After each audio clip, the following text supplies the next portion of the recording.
Assalamualaikum warahmatullahi wabarakatuh, bareng Mimi. Proses pencatokan step 1 pada smoothing rambut sangat berpengaruh sekali terhadap hasil smoothing kamu. Nah, video ini cara nyatok smoothing rambut di step satunya secara jelas, detail, dan tepat guna. Oke, yang pertama, pastikan alat catok yang kamu pakai kualitasnya bagus. Dan ini alat catok andalan aku, Makarizo Viola. Kalau untuk alat catok yang murah, saya rekomkan Jinrong atau Bailu karena saya sudah nyoba dan hasilnya benar-benar bagus untuk smoothing rambut. Untuk suhu panas atau temperatur catok yang kita pakai ini reguler atau rata-rata aja ya, dan tidak mengikat tergantung jenis dan kondisi rambut.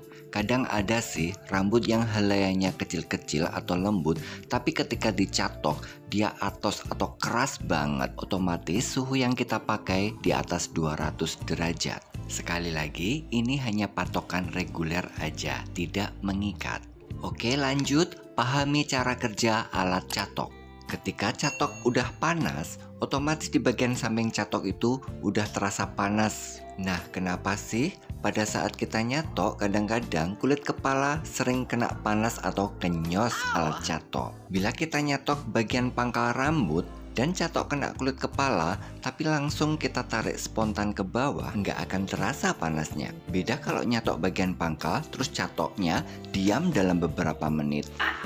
Oke, untuk mudahnya, pada saat nyatok smoothing step 1, belah rambut menjadi 3 bagian belakang, bagian depan, samping kanan dan kiri. Dan nyatok step 1 dimulai dari rambut bagian belakang yang paling bawah. Catok rambut lapis per lapis, dan pada saat alat catok sudah menjepit rambut, alat catok ditekan, kemudian sambil alat catok ditekan, digeser atau ditarik ke bawah.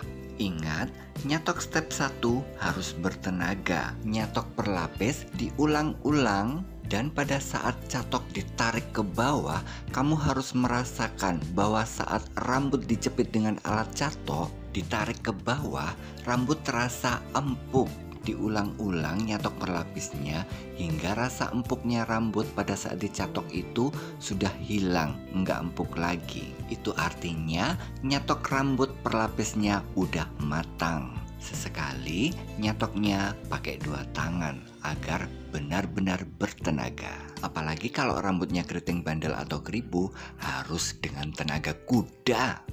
Oh iya, pada saat nyatok bagian pangkal sampai ke tengah rambut, kamu ambil sudut 90 derajat. Karena apa? Kalau dari pangkal langsung kamu belokkan ke bawah, bisa menimbulkan sedikit lekukan di bagian pangkalnya. Nah, sebelum dilanjutkan lagi, sampai di sini udah paham belum? Paham ya? Awas kalau belum paham, ntar aku cubit dari atas ke bawah. Untuk nyatok di bagian tengah rambut sampai ke ujung, nyatoknya diarahkan ke bawah ya. Ini fungsinya agar hasil smoothing kamu rambut lurus lepek atau lurus tapi tidak mengembang atau bervolume. Ingat ya, nyatok per lapisnya diulang-ulang. Pada saat dicatok, rambut terasa empuk. Diulang-ulang sampai rasa empuknya itu hilang. Berarti nyatok per lapisnya udah matang. Nah, untuk nyatok di bagian ujung rambut, diamkan catok selama 3-4 detik agar ujung rambut mulus dan tidak krus. Perhatikan pada saat nyatok di bagian ujung rambut. Setelah catok didiamkan 3 atau 4 detik, catok tetap ditarik ke bawah hingga ujung rambut terurai atau terlepas dengan sendirinya. Untuk nyatok di bagian samping kanan dan kiri, 1 atau 2 lapis di atas telinga, biasanya saya minta tolong klien untuk melipat telinganya ke bawah agar kita nyatoknya nyaman dan dapat menjangkau bagian pangkal rambut dengan sempurna dalam mencatok rambut. Dan telinga klien pun aman, nggak kena panas atau kenyos catok. Kamu boleh juga pakai penutup telinga, tapi kamu bandingkan nyaman yang mana, pakai penutup telinga atau melipat telinganya ke bawah. Jadi suka-suka kitanya aja. Setelah nyatok semua rambut selesai, bolehlah nyatok rambutnya kita ulang lagi. Kita catok rambutnya lagi dengan ambil rambutnya banyak-banyak aja agar kita semakin yakin bahwa kita nyatok rambutnya tuh bener-bener matang dan maksimal. Nah, nyatok step satunya udah selesai. Nyatok rambut smoothing pada step 1 harus telaten loh ya. Ojo gerusa-gerusu, ojo biayaan. Nah, untuk step 2-nya bisa langsung diaplikasikan tanpa menunggu dingin dulu. Karena apa?